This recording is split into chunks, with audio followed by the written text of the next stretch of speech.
할렐루야. 오늘 2월 17일 화요일 날 아침입니다. 설날 아침이군요. 오늘도 귀한 하루, 복된 하루, 즐거운 하루가 되기를 바랍니다.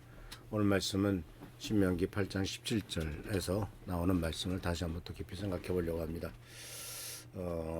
오늘 18절에서 이렇게 되어 있습니다. 당신들의 조상에게 맹세하신 그 언약을 이루시려고 오늘 이렇게 재산을 모으도록 당신에게 힘을 주셨음을 당신들은 기억해야 됩니다. 이 하나님께서 주신 것이라고는 하나님이 주셨음을, 능력을 주셨음을, 재산을 모으도록 능력을 주셨음을. 그래서 하나님이 주신 것을 잘 생각해 보면은 좀 이중적인 구조가 되어 있죠. 이 히브리어로 된 이 말씀은 아주 정교한 그 구조로 되어 있는데요. 즉 하나님이 직접 재산, 하일이라고 하는 재산을 주신 것이 아니라 재산을 얻을 능력, 코하흐를 주셨다는 거죠. 재산을 주신 것이 아니라 재산을 구하를 재산을 얻을 수 있는, 재산을 마련할 수 있는 능력을 주셨다는 거죠. 이게 굉장히 의미가 있지 않습니까? 이 구분은 신학적으로 매우 중요합니다. 왜냐하면은 여기에서 인간이 그냥 하나님이 주신 것, 재산이면 재산 같은 걸 그냥 받는 이런 수동적인 수혜자가 아니라 능동적인 협력자로 세우신 것이죠. 즉 하나님 우리에게 능력을 주셔서 우리가 그 능력을 활용해서 하나님이 주신 축복을 누리게 됐다라고 하는 거죠. 축복 자체를 주신 것보다도 축복을 누릴 수 있는 능력을 주셨다라고 하는 것입니다. 그래서 이것이 바로 능동적으로 하나님께서 주신 그러한 은혜와 하나님이 주신 그 능력을 적극적으로 발휘해야 되는 책임이 인간에게 주어져 있고, 이것이 능동적으로 우리가 해야 될 하나님의 협력자다라는 겁니다. 이것은 바로 인간은 로봇처럼 프로그램돼서 그가 자기가 시킨 일만 할 수밖에 하는 그러한 로봇가 아니고 자유와 책임을 가진 주체로서 하나님이 나에게 능력 주셨는데 그 주신 능력을 가지고 쓰느냐 안 쓰냐는 나의 권한이기 때문에 자유와 책임을 가진 주체다라는 것이죠. 그리고 또 한 가지 중요한 것은 동시에 이 능력 자체가 하나님이 주신 선물입니다. 즉 우리는 능력을 스스로 창조하지 않았습니다. 또 창조할 수 없습니다. 우리의 능력을 생각할 땐 대개 보면은 네 가지를 좀 생각하게 되는데, 첫 번째는 지적인 능력이죠. 두뇌 구조라든가 신경망이라든가 생각하는 사고라든가 이런 모든 것들은 내가 디자인한 것이 아니죠. 하나님이 주신 겁니다. 육체적인 능력도 그래요. 건강과 체력과 손재주 이런 것도 우리가 선택한 것이 아니에요. 어떤 사람은 참 손재주가 많죠. 근데 그것은 자기가 노력한 것보다도 선택한 것이 아니라 어떻게 주어진 거죠. 사회적인 능력도 마찬가지입니다. 여기서 이제 큰 이 지적인 능력이나 육체적인 능력은 정말 개인에게 해당된 거지만 그 개인이 태어난 시대, 태어난 나라, 태어난 가정, 그리고 그 시대의 교육의 기회 이런 것들이 굉장히 의미가 있잖아요. 만약 우리 미라클 성도님들이 1800년대에 저기 뭐 아프리카 같은 데서 태어났다면 어땠을까요? 그냥 미개한 흑인으로 늙어가겠죠. 이 시대에 이러한 종족으로 이러한 나라에 태어난, 우리나라도 마찬가지 않습니까? 1950년대 이후에 태어난 사람들은 전쟁을 겪지 못했어요. 그러나 1950년 이전에 태어났던 적어도 이제 벌써 90대 가시는 90이 넘었죠. 거의 많이 돌아가시고 계신데 그런 많은 분들도 6.25 이전에 태어나서 일제시대와 많은 어려운 일을 겪지 않습니까? 그런데 그 이후에 태어나서 아무 걱정 없이 사는 것, 그건 우리 공로가 아니란 얘기예요. 또 시대적 능력도 마찬가지죠. 우리나라가 1970년, 80년대 어려운 과정을 겪어서 부흥 발전하고 기술이 발전되고 인프라가 발전되고 시장의 환경이 발전돼서 이런 모든 것들은 다 하나님께서 주신 공동체에 축적된 재산이죠.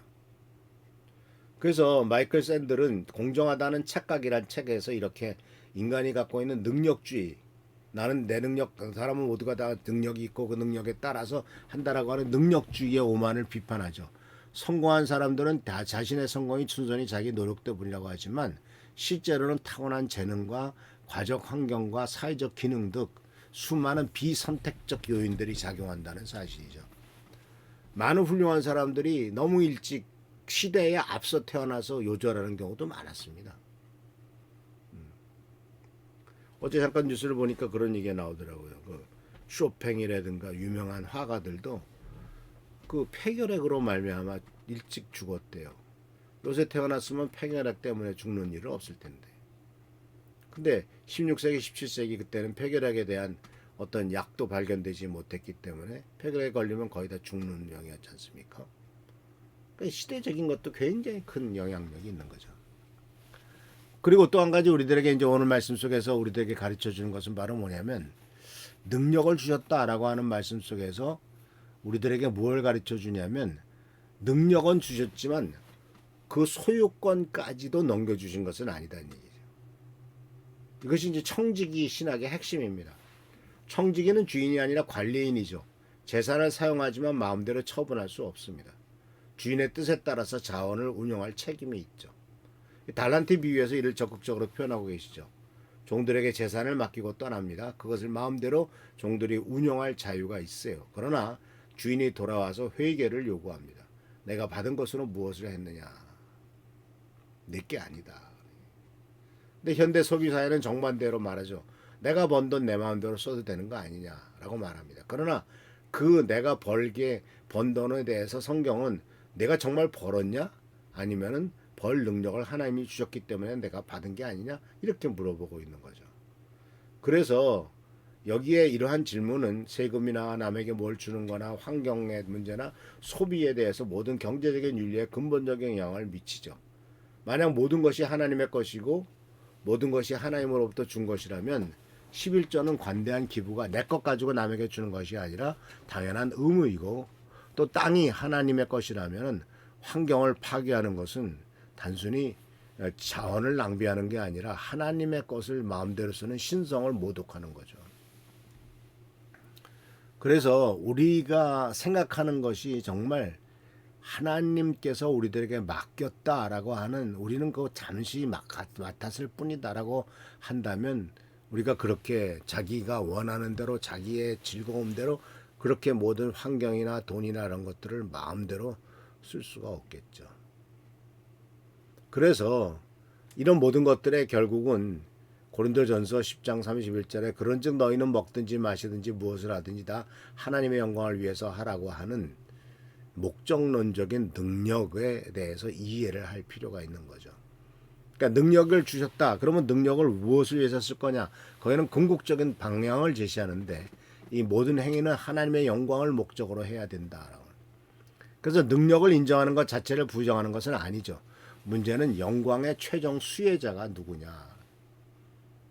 그래서 영광의 최종 수신자는 하나님이시지 인간이 아니에요. 구약 성경에서도 성전을 건축할 때 부살렐과 오홀리압에게 지혜와 총명과 지식과 모든 재주를 주셨는데 그래서 그의 뛰어난 기술이 인정받았죠. 그러나 그 기술은 자기가 시가 아니라 성전을 건축하기 위해서 하나님의 임재를 위한 공간 창조를 위해서 사용되었다라고 하는 것이죠. 그래서 사랑하는 성도 여러분, 우리는 모든 것에 오직 하나님께 영광을 위해서 하라고 하는 그 주님의 명령의 말씀을 듣습니다.